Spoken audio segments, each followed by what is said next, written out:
I have ever read in my life, besides reading some of these U.S. Supreme Court cases. And now back to now back to racial segregation, because I kind of got off topic.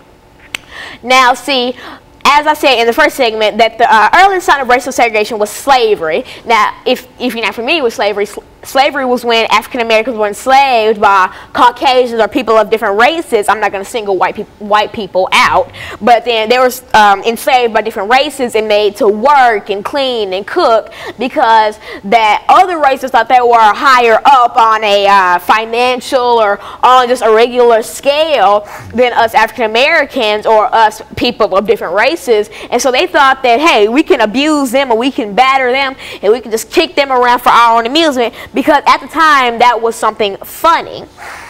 And now, see, when I look back at this, I still see people who think that we're in slavery days. I still see people in my own, not in my community, but like in my own little bubble of world, in the places I go, I still see people who think that black people aren't good for anything. And this is stuff that I see on social media, on Facebook, Vine and stuff. And then people want to make jokes out of it, and it's not funny. I mean, like, that would be like you going up to a Jewish person and drawing a swastika on your hand and saying, ha, ha, ha, ha, you're in the Holocaust. Like, that's not funny. You don't joke about that stuff, because that's just not funny, basically. And so I'm just trying to get the word out and just tell people that, hey, I mean, just let's move forward instead of going back into the past. I mean, yes, we have to learn about the past to make the future. Like, I wouldn't be preaching right now if I didn't know about Martin Luther King and his struggles and Malcolm X and all. But I still say, let's just not recreate the past, because not all of it was pretty beautiful. So how about we recreate a future where we all think we're equal and we love our neighbor, instead of, you know, just hating people and thinking that we're better than people, because we're all equal. Nobody's better than anybody. Nobody's just, we're equal. We're all people. We're all made with the same things. We almost all have hair and eyes. We're all humans. We all have souls, and we're people. We're just Homo sapiens.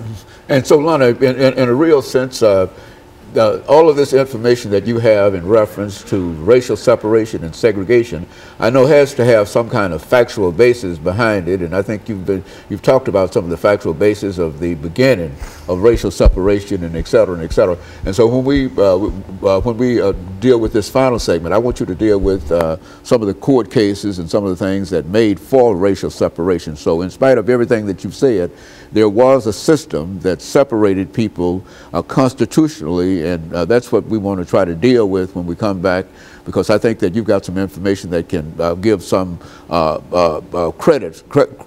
credit to those individuals who have fought against some of the things that you're trying to fight against now. We can certainly appreciate that, but when we come back, let's look at some of the factual information that you have dealing with racial separation and racial segregation, and then we'll be able to, from that point on, analyze where we are going from this particular point, because I think everything that you've said is exciting and etc., but it really does not lay the foundation as to how we move forward. That information that you have will deal with that. And we'll be back with our audience following this very, very short commercial break.